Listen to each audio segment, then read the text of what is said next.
Okay. Hello, everybody. Let's just pull up I'm going to also get myself all settled as I'm doing some housekeeping here. Welcome to session 3 of Allied. If we haven't seen you yet today, we'll go over some of the housekeeping quickly. As you all filter in, you can see it on the slide. So first of all, if you wanted to open your chat button at the bottom, that's a little chat icon, and then switch from just saying panelists to saying everyone. Then that way we can all have a conversation throughout the session. And then once you've done that, you're also more than welcome to introduce yourself. I've been really interested to see how the live attendees have sort of shifted over this is the 3rd year we've done Allied. And of course, the first year was right during the height of the pandemic and everyone was shut down. And so we had a lot of practitioners attending. And I feel like this year I'm seeing a lot more admin staff. So I love to hear like just the mix. So if you want to say, thanks, Ben. Ben's getting us started. He's showing, look, you're all just so capable. You don't even need me here. Where you're from, what your role is, and what your discipline is. It's really interesting to see all the different types of providers and practitioners here. Hi, Patricia from Calgary. And a reminder, if you flip your to button to say to everyone in the dropdown, instead of host and panelists, then everyone will get to be part of that conversation. So welcome everyone, nice to have you here. And oh yeah, what are my other housekeepings? Okay, so introduce yourself. You can use the chat there. If you want to use the Q&A for your questions, that's fine. You can also put them into the chat, and then we will get to them either. I think Dr. Michelle mentioned she is happy to answer some during the session, but also we can get to them in the end. And the session will be recorded. We were just joking about this backstage. It's usually the number one question we get over and over again during our sessions is if this will be recorded. It will be recorded and the recording will be sent to you. So I think often that's because we're all in these clinical worlds. And if you do need to pop out, that's no problem. You will get a recording sent to you. So that's great. And then anything that we recommend throughout the session will be sent to you afterwards with the recording and posted in the hub. So you'll have access to all the resources. So don't worry too much if you miss them. I think that's all. Oh, the one last tip that's not on here that I keep trying to stick in because it's been so helpful for me. As there's been a lot of practice sessions for Allied over the last few weeks with our internal team. And when I was reviewing them, it was very helpful to review them on 1.5 speed or two times speed. So if you are getting all of the sessions from Allied sent to you, really can be helpful to review them in double speed and still get all of the benefit of the session. Oh my goodness. That's all right. This is working from home. Are you working from home also, Dr. Michelle? I sort of, yes. I work from the road. Yeah. From the road, did you say? Yeah, I'm a full-time traveler. This is my RV. You're in an RV right now? Yeah. Do you have a YouTube channel that like shares all about how you live in an RV? No, I mean, kind of, yes, but it's all chiropractic based instead of work from the road. So yeah. Do you actually have a YouTube channel that talks about working from an RV? It doesn't talk about working from an RV yet. It's mostly talks about customer service and high quality care. I feel like you could expand, and I know. Everyone says that. About yeah, this is 15 months in now to our travels. So fascinating. Okay, where are you physically right now? We're in the Outer Banks. So I'm here in North Van. I skipped the whole intro. I'm Allie, co-founder, co-CEO of Jane. This is Dr. Michelle. There are so many parts to your story, and I feel like I'm going to let you introduce. I think this is part of your presentation, is introducing a bit of your background, but we got connected to you through your work with the WDC, which I actually don't even know what that stands for. Women chiropractors. Yep. Women chiropractors. Women doctors of chiropractic. Oh my gosh. You got it. You got it. Women doctors of chiropractic. I'm sorry. Yeah. So big fans of the work you're doing there. And I think customer service and customer support is very close to my heart as a very important part of a practice, and has been really integral to the way that we've tried to scale Jane as well. So I'm looking forward to what you have to share with us today on the topic. So welcome. Awesome. Thank you. Thank you so much. And yeah, Jane is the best at customer service across the board. And that's why I continue to recommend and work with you guys. I mean, it's clear that not only do you really care about the customers, but you really care about your employees too, which is like really amazing in this day and age. So I really appreciate that. So let me start screen share. There we go. All right. Is that working? Yep. Good to go? Yep, we can see it. All right, cool beans. Awesome. So I had to put dollar signs in here for a couple of reasons. One, it's, not nice to say bad words. And two, dollar signs are one of the reasons we're all here. And so this is kick-ass customer service, creating a stellar patient experience. And I'm Dr. Michelle Wendling. The session goals today, I just want to be really clear about what you guys can expect. And obviously you're going to understand it. You already know the reasons for having a stellar patient experience. I'm going to use the word patient. I understand sometimes they're customers or clients or members. I'm going to use the word patients just because that's what I'm comfortable with. So hopefully you guys can be okay with that. But understanding, what it is that creates a stellar customer experience and then what the benefits are. Why would you want to have a stellar patient experience in your office? Learning how the experience affects your patient's care and the results that they get from care, getting clarity about what kind of experience you want them to have. What do you want patients to experience when they walk into your office, and getting clear on that. And then looking at your actual office, I'm going to walk you through a couple places to kind of close your eyes and go, all right, what is the experience I'm creating right now in my office, and how could I possibly improve that a little bit? And then I'm going to give you tips kind of all along the way to get, a better patient experience. One of the things I like to talk about is I'm a practice enhancer, meaning I'm not redoing your entire practice because it's probably pretty freaking cool already, right? So all I'm going to do is enhance it just a little bit, elevate it just a little bit, and only in the direction you want it enhanced or elevated. So anything that rings true for you, use it, and anything that doesn't, toss it out. No big deal. All right, so who am I and why would you bother listening to me in the first place? As I said, I'm Dr. Michelle Wendling. I'm a chiropractor. I owned an office in Denver, Colorado for 15 years. It was 100% referral-based wellness practice, cash practice, stellar customer service, because that's always been a really big deal to me. Prior to chiropractic, I worked in physical therapy clinics as an exercise physiologist for many, many years. Massage therapy, I had my own practice. I had my own personal training business. I've basically been in business for like 40 years.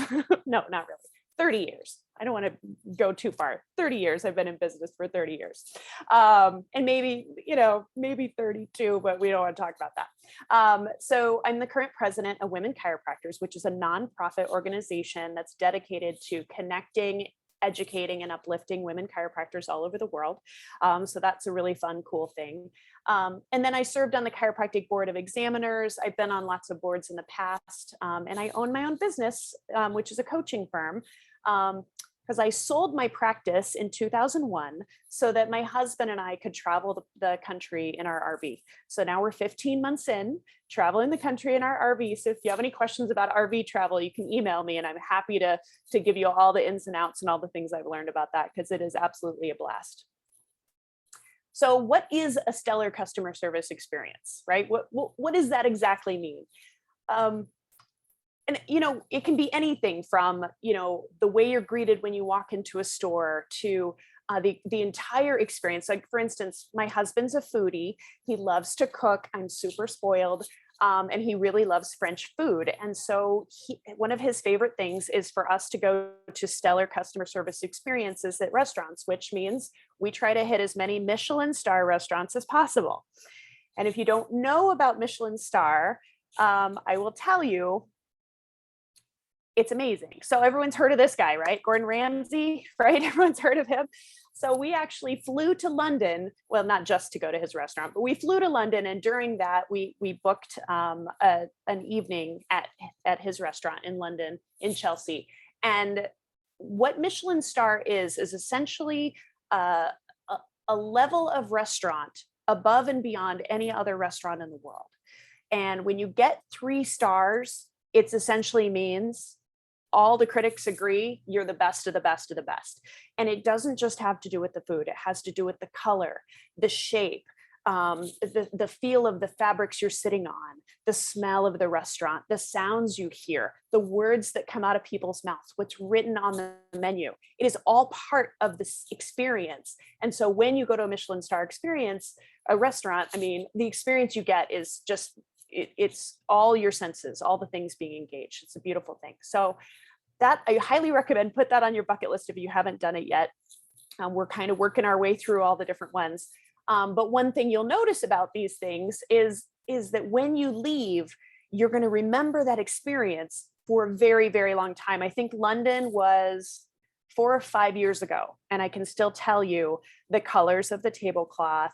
I can tell you the flavor that cleansed our palate between tastes, right? All the details are still there because of the experience is housed in this brain of mine and my memories forever and ever. So why would you want to create a stellar patient experience? Why would you even want that? Like what is interesting about that? Well, first and foremost is the increase in value, right? I'm having trouble moving this thing over. There we go. I couldn't see my own screen here. So the increase in value. When you have a stellar experience and everyone knows you have a stellar experience, they expect to pay more for that experience, right? So you don't have to worry about discounting your services anymore. You don't have to worry about reducing your prices. You're going to get paid what you're worth because the experience that comes out of that is stellar, is phenomenal. Of course, it'll increase the revenue, because one of the things you could ask is what is it that all places you can think of with great customer service have in common? And mostly you're going to be able to say, well, they have higher prices. And I would say, yes, higher prices, but it's really not a higher price. It's actually a higher value. And it's very different to have a higher value than it is to have a higher price.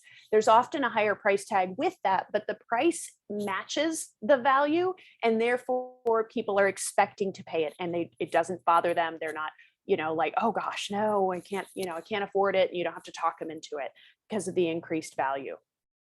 You also get, you don't have to worry about discounts. Like I said, it's very important. Another benefit of great customer service is good press, right? You have to figure out how to catch the reviews as you're getting them. That's very important. Make sure you have a system in place that catches your reviews for you, or that asks for reviews as part of that. But essentially, when you go to a Michelin star restaurant, everybody is going to talk about their experience. There's going to be pictures of the food. I went to one 3 months ago in Washington, D.C., and I have pictures of the food all over Facebook, right? Because that's just how it works. Highest level of customer service was phenomenal. I took pictures of the food, of the waiters. They parked the car, all the things. So I told everyone, if you ever go to the D.C. area, it's worth the 40-mile drive outside of D.C. to go to the inn at Little Washington. It is absolutely the most amazing restaurant on the East Coast that I've been to. Also is high demand, right? Which means when you get busy, we're talking about growth. So when you get really, really busy, you're going to have a wait list. And sometimes it's really hard for us, right? When we struggle a little bit when we tell someone, gosh, you can't get in. Instead, they're like, oh no, I'll work through my break. I don't have to pee, and I'll come in early, and I'll work Saturdays, right? Because we don't want anyone to wait, because what if they leave? Well, what happens when you call a restaurant, you find out there's a wait? Does that increase the value of going to the restaurant or decrease the value of going to the restaurant? In general, if you're really, really hungry, maybe it decreases it. But in general, you're like, ooh, this place is popular, right? You're driving down the road and you see all these people lined up outside of an ice cream shop. This just happened to us. We're in the Outer Banks. It just happened to us down the road. Did we think that was good ice cream or not good ice cream? Right? We were like, oh man, we got to go there, right? It's just because the high demand, it's worth the wait. So that's why good press and high customer service really matters. You'll have delighted customers. And I will tell you, it's a lot more fun to have an office full of happy customers than it is to have an office full of not happy customers. So that repeat business thing is phenomenal, right? When people enjoy something, they release serotonin and dopamine, right? And guess what? Serotonin and dopamine are addictive, Just saying, right? So they start slowly getting addicted to the amazing feeling in your office. And once they start releasing serotonin and dopamine, and every time they think about you, every time their phone rings, or every time they get a text reminder from Jane saying, hey, your appointment's just around the corner, they're going to release serotonin and dopamine, serotonin and dopamine, serotonin and dopamine, right? So it's just going to be this wonderful feeling of that. It'll increase retention. They're not going anywhere else because they love going to Dr. Michelle's office, right? They love that experience. It's so much fun. It's so much fun to see her, whatever, right? And they're going to expect great things. The coolest part about high customer service and having a reputation that precedes you is that your patients are already healing before they walk in the door.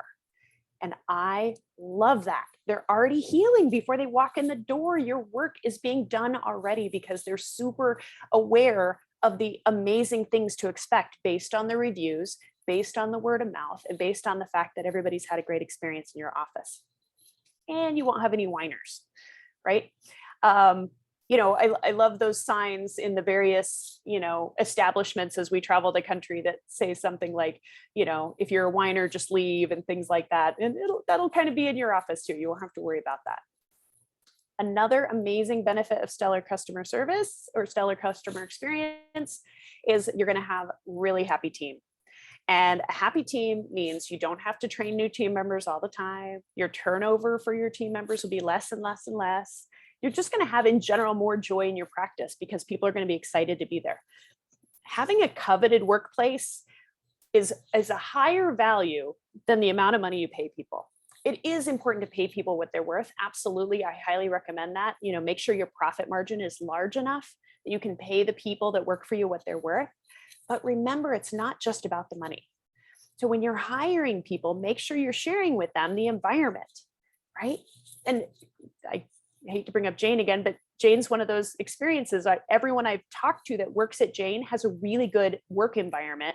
So it's worth more, not that you don't want raises, right? But it's worth more to have an amazing work environment than it is to get another, $2 or $3 an hour or $5 an hour. It really is worth more for that. The Harvard Business Review journal, I kind of geek out on business a little bit, and I read that a lot. One of the things they had an article talking about emotional intelligence, right? You've heard of IQ, which is, your intelligent quotient, which is how smart you are. But EQ is your emotional quotient. And what that stands for essentially is your impact on others and your knowledge of how you impact others.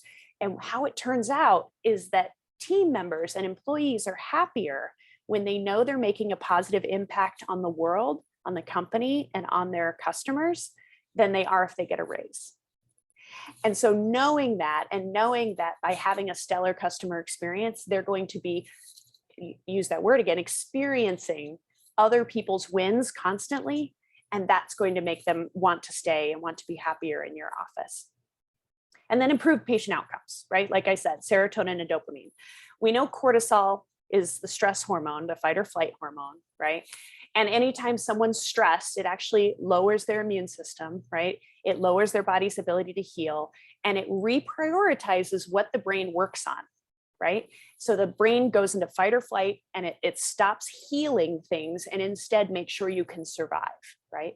So when you release serotonin and dopamine from being greeted at the door, from a smiling face, from an amazing adjustment or an amazing treatment of some sort, when you experience those things, it increases your serotonin and dopamine, which reduces your cortisol, right? Increases your testosterone, which is your get up and go, increases your estrogen, which is your nurture, right? And your oxytocin, you connect with others. So the cool part about having a stellar patient experience is it affects the hormones in the body of the people that you're treating.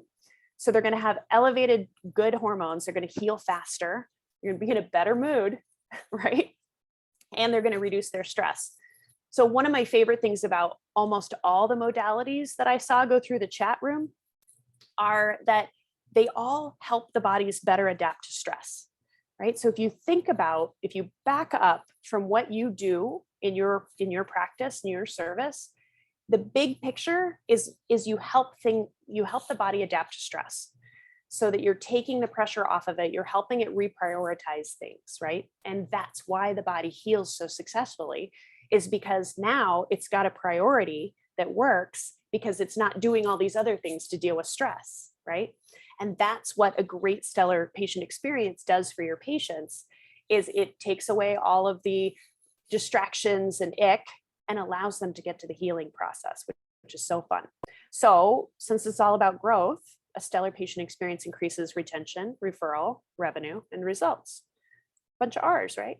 Love that. Okay, so now that you know you want one, how do you create a stellar patient experience? First and foremost, you have to have a clear vision. You have to actually know what experience you want, right? If a French restaurant wants to create an experience of being a French restaurant, then focusing all on barbecue probably is not their goal, although there are some really amazing French barbecue restaurants, so it can be. So again, just being really clear about what that vision is. So clear, in fact, that you could dumb it down to 3 words. So take a second and think about your practice. And what 3 words would you want every single patient to experience? Do you want them to experience being relaxed, taken care of, listened to? Do you want them to experience kind of a vibrant, healthy, capable world? Do you want them to feel like they're part of a family or celebrated? Like, what do you want every single patient to experience? And then you've got to take a step away from that and go, okay, if I want to feel relaxed, what makes people feel relaxed? Right? Probably not heavy metal music jamming in the background, right? You'll probably have some kind of calmer music, maybe some green on the walls, some plants, maybe water running in the corner, right? That kind of thing. So think about those things, get a clear vision of what you're trying to create, and then create it. Be sure your vision is authentic to you. A lot of offices that I go into and work with, they're trying to create a vision of a should. Oh, I should have it look like this, or, you know, I visited someone else's office and they were doing that, or whatever. If it doesn't enhance your feeling when you walk into your own practice, it's probably not serving you.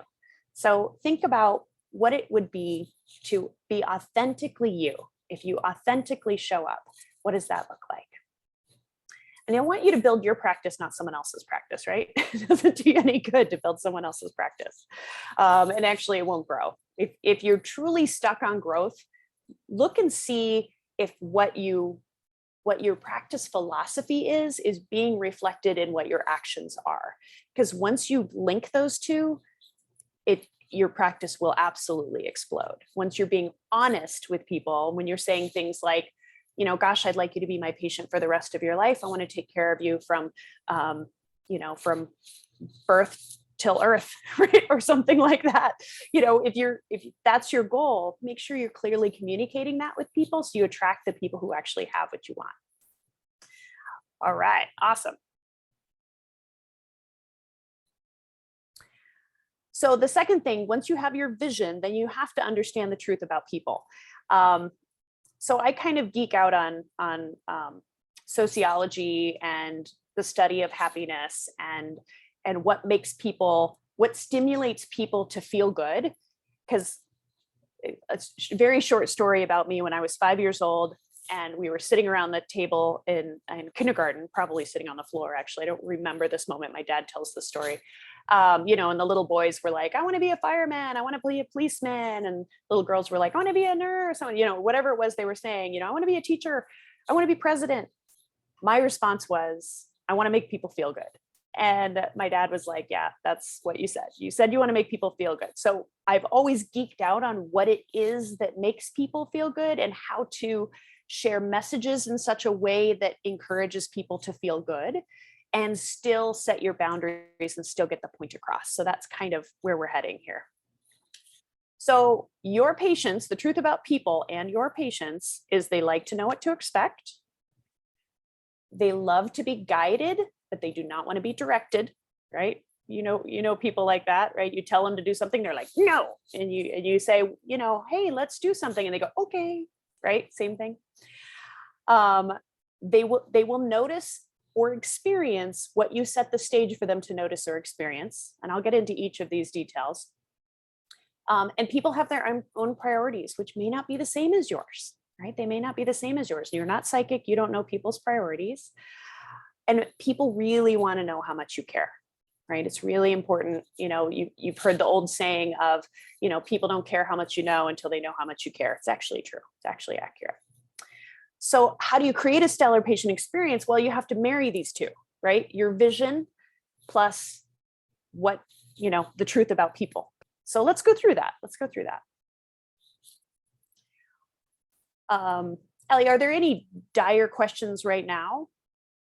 No, I'm loving it. Some people are sharing their 3 words. I would love to see more. I think people really were thoughtful about it while you were talking about that. So I wish I could read and speak at the same at the time. same time, I know I'm no good at that. they're really lovely. So Awesome. I have notes for after to kind of come back to some of the things that you said, because I'm really like, I'm just saying, yes, everything you say. I'm like, yes, exactly. Yes. And so feel free to share your 3 words. If you have some in your mind or you wrote some down, it's really nice to see them. And you can read them back in the chat. Yeah, awesome. It's really great. Thanks. Perfect. Okay. So let's get into each of these people, the truths about people. First, people like to know what to expect, right? So studies actually show, and this blows my mind, but studies actually show that people will take an unpleasant known experience over an unknown experience every single time. If they didn't like the experience, but they've done it before, so they're going to do it again. It's why people go back to restaurants that are okay over and over and over and over, because they've been there.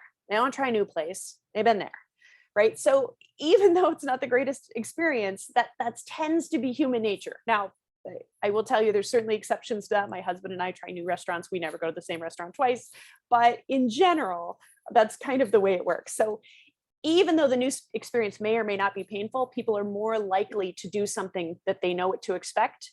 Because, so this is kind of a little bit off topic, but essentially humans are herd animals, right? We're group. And so we really care what others think about us. That's the truth. And no matter how much we like to pretend we don't care what other people think about us, we don't want to go into an unexpected situation and look silly. It releases cortisol. It makes our heart beat faster, right?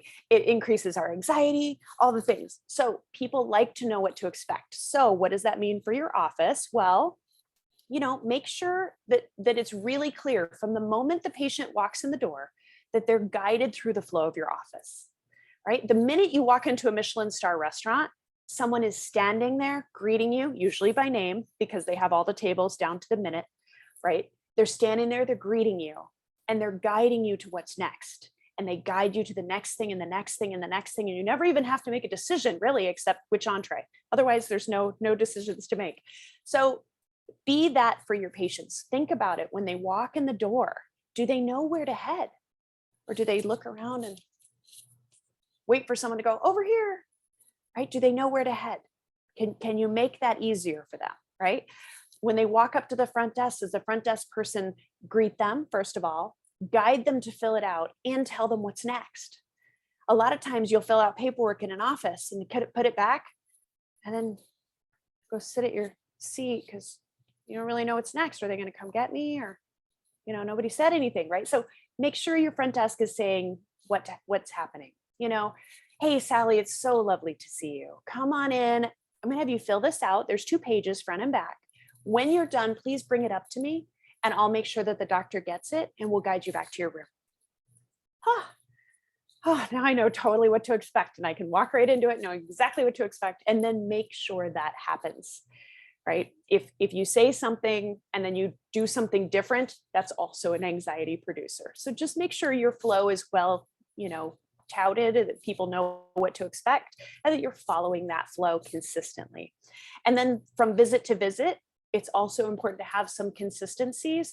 I don't want you to do the same treatment each time or ask the same questions each time, but some kind of flow, right? You typically go from this room to that room to this room, or you typically start on your, you know, face down, whatever it is. If it's different, make sure you're giving them information so they know what to expect. And if it's the same, make sure it's consistent. And all of that can be in your manuals, your procedures, right? So every time you plug in a new team member to your happy little environment, that they can plug right in, know exactly what order things happen. Your patient education is very important in this as well. And this is where you create more value for what it is that you do. It's so fun. I love patient education, super geek on that. So essentially you be your patient's GPS, where they were, where they are now, what you're going to do, and what they can expect based on what you're going to do, right? Where they were, where they are now, what you're going to do, and what they can expect based on what you're going to do, right? So when you Dr. do Michelle, that, can I, yes, this is a good question in chat. So I thought I yes. would jump in while it's still relevant because I realized I'm going to jump all over the place at the end here.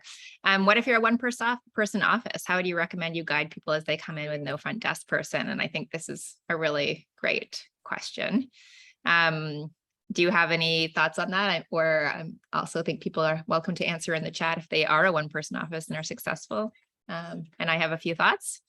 Absolutely. So I used to be a one-person office. Actually, I went from one-person office to 6 people in the office to 3 people in the office to 1 person in the office to 6 people in the office because, I kept changing my mind on what I wanted in practice. So all the things. And what we had is a nice, beautiful note. The moment you walked in, there was a beautiful note that said, "Welcome. So happy to see you. Please have a seat. We'll be with you shortly." Yeah, And I when you love say that, posted. yeah, just Yeah. very Yeah. clear. And it sets the stage for people to know what to expect. Absolutely. Absolutely. I think before you come, you could put a lot of information in your booking notifications or your reminders or any communication that you have in advance. I was thinking about that when you said people want to have that GPS, they want to know, and you can extend that to before, and you probably talk about after the treatment, but it was my pet peeve when people would come up to the front and I'd say, I'd be working the front. They'd be like, do they need to see you again? And they'd be like, well, I don't know.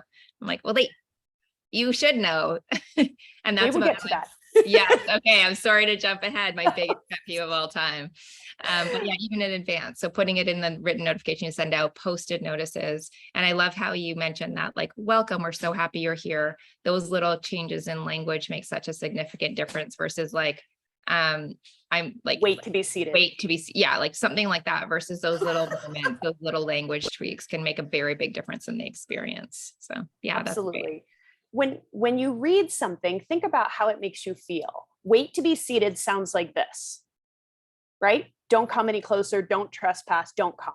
That's not okay. That is not how you want your patient to feel, right? Instead, it needs to be something like this.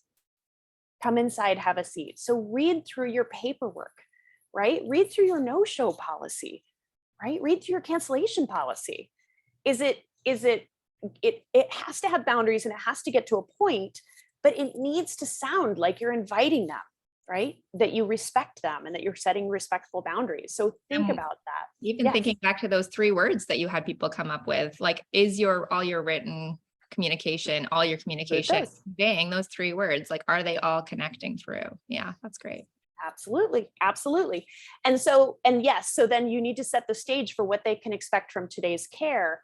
And if you're a wellness office, like so many of us are, you need to set the stage for what they're going to get with ongoing care as well. And so every single time they come in, they know what to expect from today. Mrs. Smith, you're probably going to be a little bit achy and sore from today, but your headaches are probably not going to come back. You're going to sleep really well tonight. And with ongoing care, what you can expect is, more energy, the ability to get on the floor and play Legos with your kiddo. And you'll just, you'll be able to bend over and stoop over and play, with your kids or garden or whatever it is you choose to do with ongoing care, right? So setting that stage for not just what they can expect for today, what they can expect with ongoing care, which creates value for that retention and that return. So thank you, Ali. That's totally what I was getting at. Remember, and I'm going to come back to this in a second, but the most effective GPS systems give you the most direct route, which is really important, and we'll come to that in a minute. But it also gives you frequent reminders of what's next, right? Can you imagine if your GPS said all of the pieces of info? Let's go back one. If your GPS said all of the directions when you hit go, and it said, turn left on this, go 62 miles, then turn right on this and go 47 miles, then turn left on that, right? Instead of turn by turn directions, can you imagine? But so many offices I go into, that's what they're giving their patients is the here's your turn by turn of your care for the next 6 months. And hopefully you'll remember all of that, right? Remember, they will not remember. I promise you, they will not remember what you said on the first and second visit, especially if they're in any form of discomfort. It won't do you a darn bit of good to tell them all the things on the first or second visit. Their eyes are going to glaze over. They're not going to connect to it. They're not going to know it. Now, it's fine to give them, if you think about GPS, Google Maps will zoom way out, right? And so then you can see the general route. So you know you're going to go south and then north. Yeah, great. That's great information. But you don't need the turn by turn on that first visit, right? Give the turn by turn as they go when it's relevant for them. Let them know, here's the myriad of different treatments you're going to expect in our office. You don't need to tell them you're going to have 6 visits of this, 3 visits of that, 12 visits of that. Most likely, it's not going to go in anyway, but give them that information as they go when it's relevant, create value for that information. So people like to be guided, but not directed. So I love this one.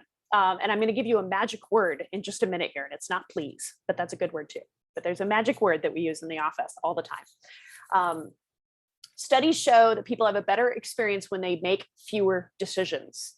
What? People want to be in control and they want to decide what they want. No, people actually don't. So it shows over and over and over again, the fewer decisions, the better. That's why I recommend, for instance, when you're scheduling with Jane, have the few treatments available for scheduling online, and any of your more complicated treatments have call to schedule or call to book, right? Because then they can pick between those 3 or 4 different treatments that are really essential, and then the fancier ones they can call to book. And that sets up for success, and then they don't, buyer's remorse and wonder if they chose the right service and this and that. In general, humans also don't like to be told what to do. Right? Has anybody ever seen a toddler or a teenager? We really don't like to be told what to do. So when if your paperwork is telling people what to do versus inviting them to do something, it's a very different feel for them, and they're going to get a very different response from them as well. Okay, so how do you solve this issue? You can't ask them a bunch of questions and you can't tell them what to do. So what do? Telling on one side, go over there, do the thing, schedule your next 7 visits. Asking them on the other side, like Ali said a second ago, do you want to schedule your next visit? Do you want to come back? Like, none of that's helpful, right? None of that's helpful. So how do you do that? So there's a magical word, it's called let's. Think about the word let's. Let's go for a walk. You should go for a walk. How does that feel? Where do you feel that in your body? You should go for a walk. Do you want to go for a walk? Where do you feel that in your body? But where do you feel, let's go for a walk? Where does that feel? Right? For me, it's right here. And the answer is almost always yes. And when someone says, let's do something, it's like reaching out your hand and saying, let's do this together. Let's do this together. It feels like you're walking with them, like it's a journey and it's an invitation. And so it feels very different. So try this out on your front desk or yourself. Anytime there's a question of whether or not, let's get you some orthotics. Let's go ahead and rebalance those feet so that you don't have so much discomfort when you're walking. Right? So let's get you scheduled out so that you have the times that work for you. Right? Let's add some acupuncture treatments next time. It'll really enhance the care that you're already getting. Right? Let's get you some supplements. You'll sleep so much better tonight. Can I just mention, Dr. Michelle, I love this. And I'm trying to save my comments till the end, but I can't. I love that it puts responsibility on them and you on their care. Like, it's a collaborative word, but it's also a shared responsibility word. So, like, really great choice of word. Like, you're getting a lot of very excited comments about this tip. So this one's really valuable for people. Yeah. This one works so well. When you start using let's, your retention will go up like 30%. It just boom. Let's get you scheduled out. And everybody knows you're supposed to schedule patients out for multiple visits. And people really struggle with that one for some reason, right? Oh, I don't want to ask them. Oh, what if they don't know their schedule? Oh, whatever reason. But the truth is, 1, they want to come see you because you're good at what you do. 2, they like you. Face it, Your patients are seeing you because they like you. It's the truth. And 3, they're getting results. So knowing those 3 things, inviting them to schedule multiple appointments isn't hard, right? Because they want to come see you. And what happens when your schedule's full? Oh, they can't come see you, right? They like you. So what happens if you have no room for them? Oh, now they don't get to see you. They don't get their fix, right? And 3, they're not going to get the results they want if they don't schedule out. So please reframe things in your head. Your patients actually want to see you. I swear. I swear. It's probably you telling them fewer visits that's making them schedule fewer visits rather than the other way around. I had so many patients who I was like, okay, let's go from 1 week to 2 weeks. And they were like, oh, really? Are you sure? Can I come into it every weekend? Yes, you can. It's fine. You can. Yes, there's value to it. It's fine. But when you add a desired result to the let's, which is AKA a reason. So anytime you want someone to do something, give them the reason why.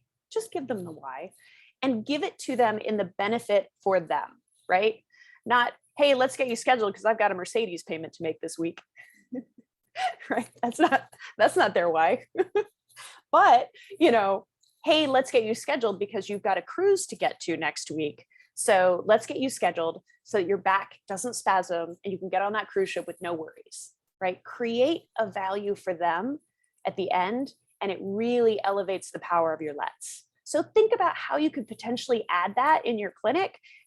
And believe me, it makes it really fun because again, then everyone's there because they want to be, not because they have to be, and not because they hurt too much not to be. It's really fun, super fun. Okay, this is one of my favorites too. I'm kind of a geek, I know. People will experience what they're told to experience. People will notice what they're told to notice, right? You can be in a circus tent, and when the ringleader says, please direct your attention to the high wire, you're no longer seeing the elephant balancing on the ball. You're no longer seeing the guy juggling fire. You're no longer seeing the lion master cracking his whip. You are seeing what you're directed to see, which is the guy on the high wire, right? If I was to say to you, Allie, you're gonna believe this. Look outside. There's all these red cars. Like there's nothing but red cars. It's crazy. What do you think you're gonna see when you go outside? You're gonna see a bunch of red cars, even if there's not more red cars than normal, because you're being directed to do so. Now, how does that relate to care? Well, most patients don't know what changes to notice and what changes to attribute to your care, right? They just don't know. And it's not their fault, they just don't know. But if you tell them what to notice, they will notice that and they will attribute it to your care, right? Which will then increase your retention, increase the results, increase revenue, all the things. So for instance, what I always, and people who've heard me speak before will always laugh because I always said to every patient, when you get up off the table, you're gonna feel lighter and looser. The minute people got off the table, they go, oh my God, it's weird. I feel lighter and looser. I'd be like, really? Huh, let me write that down. Right? Because they didn't make the connection that I had told them that. But when they got up, that's immediately what they felt. So think about what result you want your patient to feel immediately in the moment so they can connect it to your service and tell them what to experience, right? You're going to feel an overwhelming feeling of calm when you get up, right? Don't tell them the bad stuff. You might be dizzy when you get up. Okay, now you're telling them to notice that. Watch what you're noticing, right? If you need to warn them about being dizzy, conversation is a little bit different, right? Most people when they get up, they just feel this overwhelming sense of calm. Might be a smidge dizzy when you get up. It's not a big deal, it'll pass, right? So what did I tell them to expect? Not a big deal, it'll pass, but they're gonna feel an overwhelming sense of calm. Set the stage so your patients know what to expect, right? Then the coolest part is that last bullet. When they go back to their office, what are they gonna tell people? Well, I felt a little bit dizzy after care. That's because that's what you told them to experience. Or are they gonna go, man, I stood up and I felt lighter and looser, it was great. Everyone that heard her say that is gonna be like, I'm sorry, who do you see? I wanna see that person. Give me the card, right? It increases your revenue, increases your referrals, increases your results. Cool. Whatever it is you ask your patient on every visit, remember, so how many of you wanted to be good students? Anybody go to school and want to be a good student? whether you were or were not, you probably wanted to be a good student at some point. And one of the things that makes you a good student is knowing how to answer the question you're going to be asked. Yes? So if the question you're asking your patients is, what hurts? What's wrong? What's not great today? What do we need to work on? Those are the questions patients are focusing as they're driving to your office. So I will challenge you. I challenge you to ask the question, what's better? Simple words, because no matter what, your documentation is going to require that you show change. And what's better is change. And it's a different mindset. And it's going to take some training. I promise you, your patients at first will look at you like, huh? What? Better? Is that a thing? Right? Because you've been asking them other questions up until now. But start asking them that question. What's better? Because you know what that will do is the whole time they're driving to your office, they're going to be coming up with what's better. Because that's the question you're going to ask them. What do you think that does? It releases serotonin and dopamine, right? So just that little shift, like I said, it's going to take a little bit of training because they're probably going to immediately answer the what's wrong question.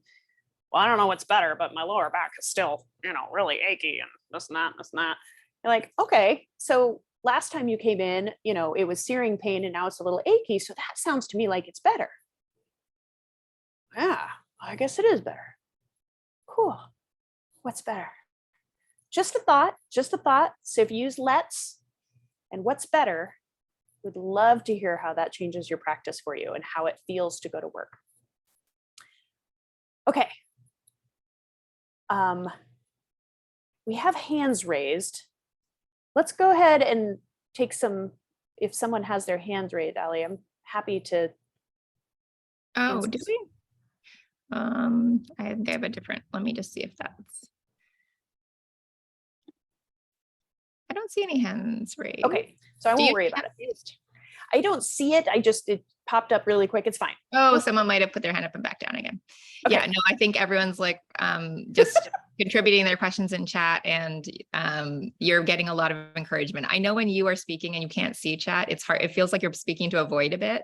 So, but no, lots of great enthusiasm. Actually, someone said, Suzette said, Dr. Michelle, you're such a genius. So if you want to continue, that's where we're at right now. We're at the genius level and we're excited to hear. Oh man, now I have to live up to that. No, I'm just kidding. Yeah. Okay, great. Thank you very much. Thank you. Yeah, good second. Yeah, okay, keep going. So people have their own priorities. And one of the things I see all the time in offices is the doctors or the business owners deciding what their patients' priorities are for them. And what I will tell you the truth is that people expect you to trust them, or they trust rather that you will hear them and believe them. Okay. And that you have the expertise to get them where they want to go. They wouldn't be in your office if they didn't think you had the expertise, right? They'd be at someone else's office, right? So stop thinking that they don't want what you have, and stop directing them to a watered down goal. Okay. When someone says, it's one of my favorite analogies, when someone says, I want to get from LA to New York City, what would you tell them? How would you give them directions? Would you be like, well, the fastest way is, of course, to fly. You can get on a plane at LAX and you can be in New York City in an X number of hours, but they probably don't want to fly, and they probably can't afford it anyway. So yeah, so I shouldn't tell them that. So I'll let them drive. But okay, so what if I just give them directions to Colorado and then I check with them to make sure they still really want to go to New York? Right? This sounds really silly, right? That's just silly. That's all silliness. But that's what I see in offices all the time, where people are like, well, I know you want to get from this place where you are to this health goal. And I know the fastest way to get you there is going to be, these series of treatments, probably with some added supplements, maybe, in addition to chiropractic, let's add some acupuncture because they'll get you there faster. And, series of visits in the series of period of time. And then they go, oh, but they probably won't want to do that many. So let me knock off a few visits, and let me take away a couple treatments. And gosh, if I refer them out for massage, then gosh, maybe they won't come back. And right? Does that sound familiar? Have you had any of that head talk before? Well, that's all silliness. You need to give them the actual directions to get from where they are to where they're going. They came to you for your best level of expertise. Don't water it down. Don't decide they can't afford it. Don't decide they don't have time for 3 times a week, or, gosh, they don't want to come for the next 6 months, or you don't know any of those things, right? So don't do that, right? Don't do that. Don't water them down.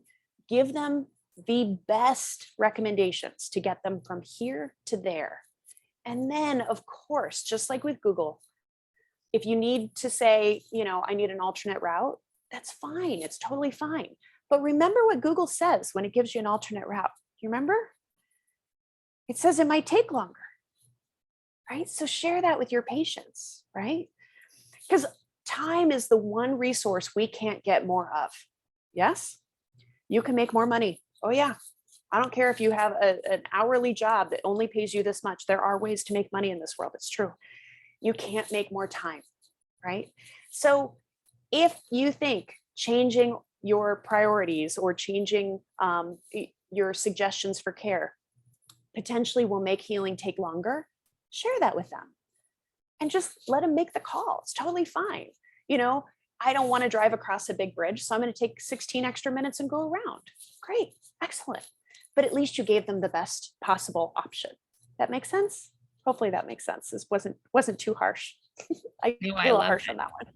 I've experienced that a lot working in clinic, but I feel like it's often because practitioners have a hard time valuing their own knowledge appropriately with patients, understanding that they're actually much more knowledgeable than patients, and patients True. need a little bit more instruction than they kind of think. But then also that I love what you said earlier about their it's like their view versus your view. And you're thinking, I think a lot of people feel like, well, I look greedy. They're going to think that I'm just trying to make money off of them. And they're concerned that it's going to appear that way, which is totally not true. And I can tell you from the patient perspective, I go in knowing that this is a practitioner mindset. So whenever I see any therapist, I'm like, don't to make me do homework. I'm not a homework person. So book me in to come in and do my homework here because I need that. I want to be cared for. And I know that there's a real disconnect for some reason across like healthcare practitioners in their ability to just say, this is what people actually want. It's strange. So I love that. That's And great. that's a great point, Ellie, because it's really important too to have that conversation with your patient and figure out what kind of care they want. Right. And I don't mean ask them because that's not relevant. They can't figure it out. But when you say, if I give you homework, is that going to be something that's going to work well for you? Or would you rather have Totally. a few more visits in the office so we can facilitate the homework for you? Yeah. Some people are do-it-yourselfers, right? That's why Home Depot exists, right? Yeah, and I am Some not. some If I people are can not. give you, please just Right. book me in many, many times. I will. That's what I need. And that's why contractors exist, right? So, do you want to do your own bathroom or do Uh-huh. you want someone else to do it? And either answer is fine. One might cost more, right? And one might take longer, Mhm. right? And again, it's just that priority of that. So I love that you brought that in. That's so awesome. So offer them the best, most direct path. And it may include additional services. Like I said, it might be, you're going to add a supplement to help them sleep better while they heal. You're going to add acupuncture to the chiropractic because the neurological connection there is going to be enhanced. No matter what they choose, they will be grateful that you shared with them the best route. What often happens is when you water down the treatment, you water down the results. And people are not patient. They are not patient. So when something is slow to get better, they're going to say it didn't work. And that's so frustrating to me when I see patients coming into practitioners' offices and they leave before they're better, but not because it was going to cost too much or there were too many visits, because it didn't work, right? Either they weren't pointed out, they weren't shown the results as they went through, so there was no value for care because they couldn't notice the results, they couldn't perceive the results themselves, or the care was so watered down because of the fear of the practitioner to book too many appointments or charge too much money that person didn't get better, didn't finish the care. So and when you're thinking about value, I know we're short on time here, but I'll be as quick as I can. When you're thinking about value, it's so important to put the value based on the patient's experience, right? How much does it cost, or how much would you pay rather, to be able to pick up your child and hold them? right? That's one of the things you're helping people do, right? How much would you pay to be able to sit on the floor for hours and play Legos with your 3-year-old who just wants to always put them in his mouth, but he's so darn cute, you don't care, right? I mean, you care, doesn't want them in the mouth, but No, but like on your mouth. That's they don't go in the mouth. legal disclaimer. I also love that when you talked about their own priorities, I often hear about people writing outcome measures, not based on like typical templates, but like, well, what's important to you? Like, can you walk around the block is like a typical one, but who cares if you don't like walking around the block? Like, so I love what you just said there. Like, can you get up from playing Lego on the floor with your child? That's what we're working towards. Let's talk about how we can get there. Like, I love that, looking at it from their priority and then tracking that over time. How close are we to that? That's great. And then on every single visit, touching base with them. What I expect with ongoing care is that you'll be able to play on the floor with your kids and play Lego for hours. Currently, we're up to 15 minutes and your legs go numb. Great. Let's make it 30, right? Let's get it longer and longer so you can have more and more of that quality time. And it is important for you to figure out what's actually important to them. That's a whole other conversation. I geek out on patient education all day long. That's a whole other conversation, but make sure your paperwork is getting to the bottom of what actually is important to them. It's not the back pain. It's not the neck pain. I swear to you, they could care less. It's what's actually not happening in their life because of the pain. And that's what you need to figure out as a practitioner. That's where you need to dive into. That kind of segues into this, Alex. A nice job. People don't want to know how much you care, until you know how much you care, right? So they need to know that you actually care about them, right? The little things make a huge difference. You know, that Michelin star restaurant that we went to, the Inn at Little Washington, was phenomenal. At the very end, they hand you a little box of cookies, little treats that are homemade there, but it's shaped like the hotel. And that's really special, but it comes with the menu and it has your name. Thanks for a great evening, Michelle and Tony. Right at the top. I get goosebumps just thinking about it. That was months ago, right? It's just so cool. So the little things really matter. Handwritten thank you notes. Every time someone has a suggestion, it connects you with someone who might then potentially lead to something. Of course, for every new patient, handwritten thank you card. And please don't make it a branded thank you card. Unless your brand is absolutely stellar, beautiful, and you would hang it up on your wall in a frame, it is not appropriate for a thank you card. Okay, that looks like sales. When I get a branded thank you card, I feel like that was one more touch, in the marketing world. So I think we send you a branded thank you card for being a speaker at Allied. How do you feel about that? Fix that. No. All right, we're gonna change that immediately. So guess that's not gonna happen. Yeah, I love it. If you send it with chocolates, it's okay. Yeah, that's fine. And I love the socks and I love the cup and I love the hat. I know, I love that. These are great tips. Yeah, so good. This is someone said one of their words was seen, that you feel seen, and one of their 3 words. I love that word so much. So this is an important word. Yes, it's such an important word. People just feeling seen in their care. Yeah.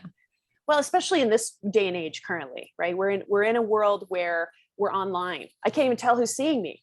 I don't know. It says 122 participants right now. Well, that's nice. Well, hopefully someone's seeing me and looking at me and hearing and getting some relevance out of this. But feeling seen is so important. And that's what goes back to that. You're going to listen to them and you're going to believe them when they tell you they have a goal, and don't make up your own goal for them. That's another segue. So acknowledge their struggles, right? Help them feel seen, as she just said, which is wonderful.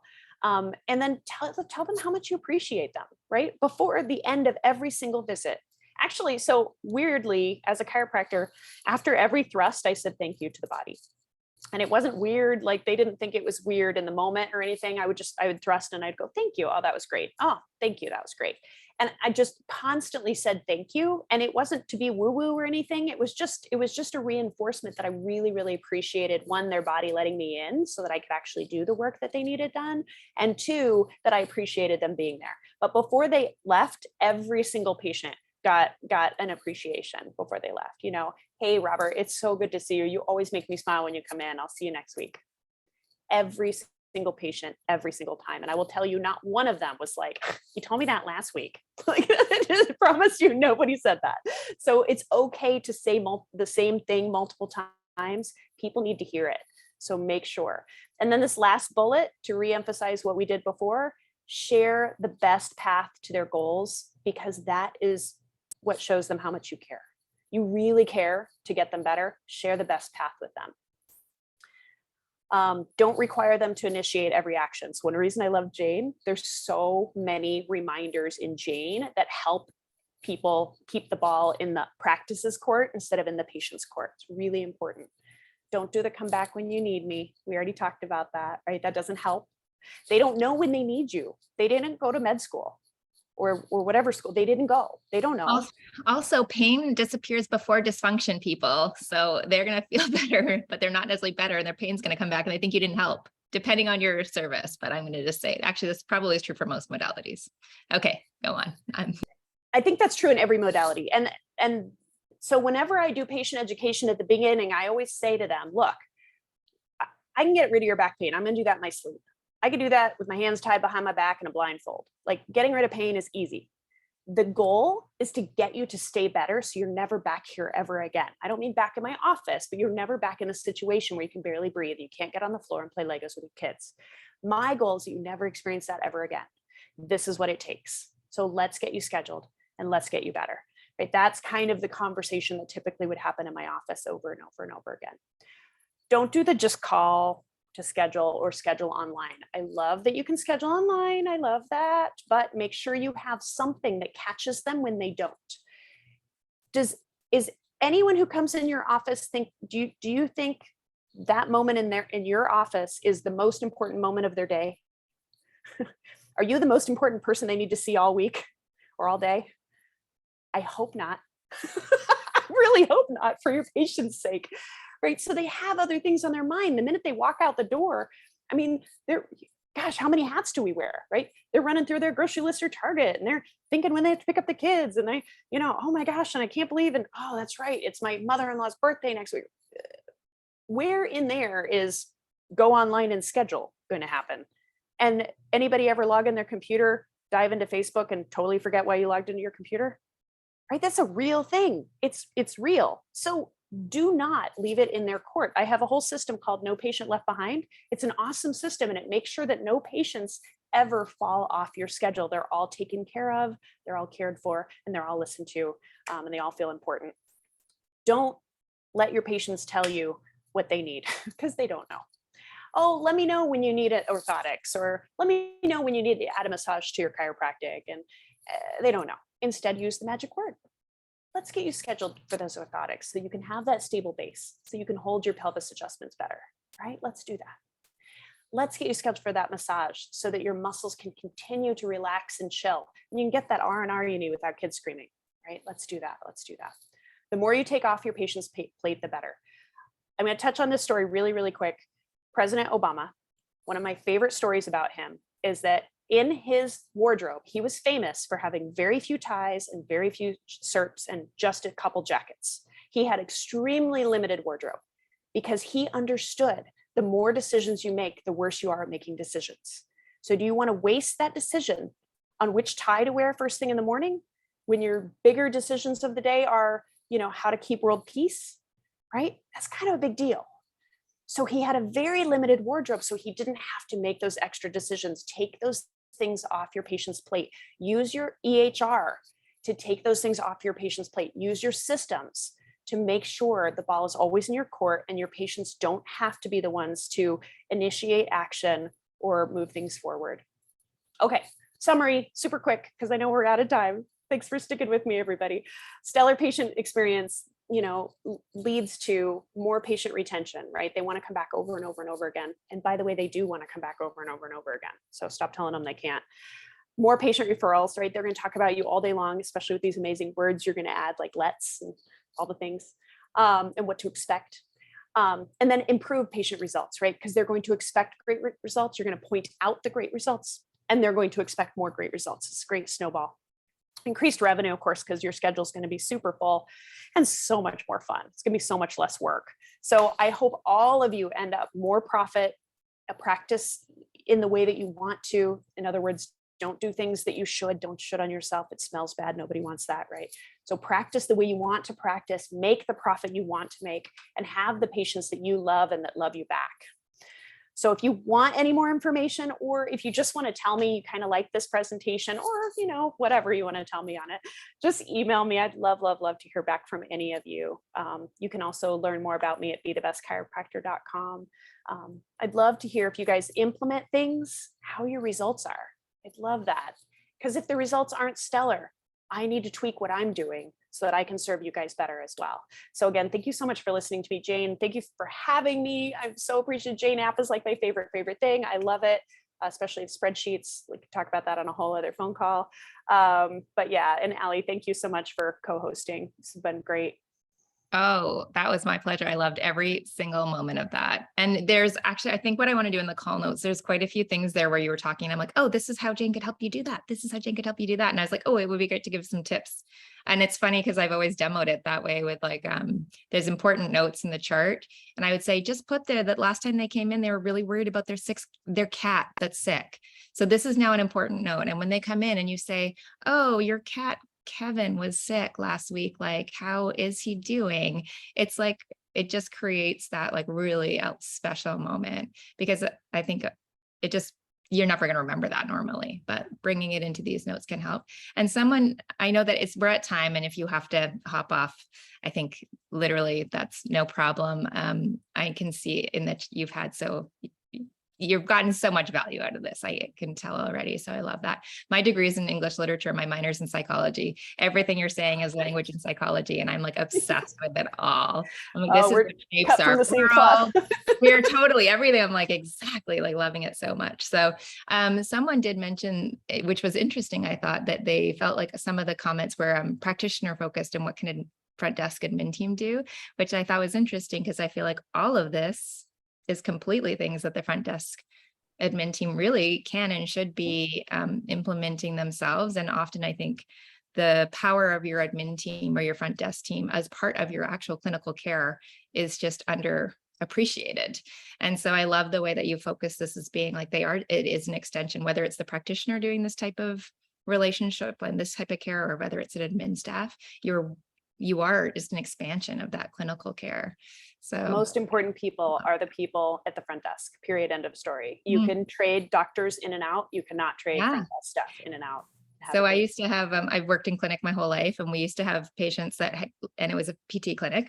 People would finish their course of care. I came in for like hip rehab, like hip replacement rehab, and then they would come back and just sit at the front desk, even though they didn't have appointments, because they were just so missed the whole environment and missed the front desk team being so part of their lives. And it's really incredible, the power of that. And then no one gets more chocolate at Christmas than the front desk team. I'm like, so true. That's so true. And that's just proof that they would come back over and over again if you allow them to. Yeah, right? Exactly. It's so powerful. I love it. We have another session on front desk, in particular, customer service and front desk team, where we're going to get to talk to, there's quite a few people at Jane that worked clinic and then came to Jane, and we're going to just have a little conversation about our experience in the admin side of front desk. So anyone who's here that wants to continue this conversation, it's very much going to be on the same themes, and yeah, love it. So thanks, Dr. Michelle. This was so wonderful. Thank you. And I think I wish we could have a whole second session on, I feel just like tell me when. So much more to share. Okay, thanks everybody. That's Allied session 3 of the day. So wrapping up, and appreciate you sticking around 10 minutes late, those of you that are still here, and we will see you soon. Thank you. Okay.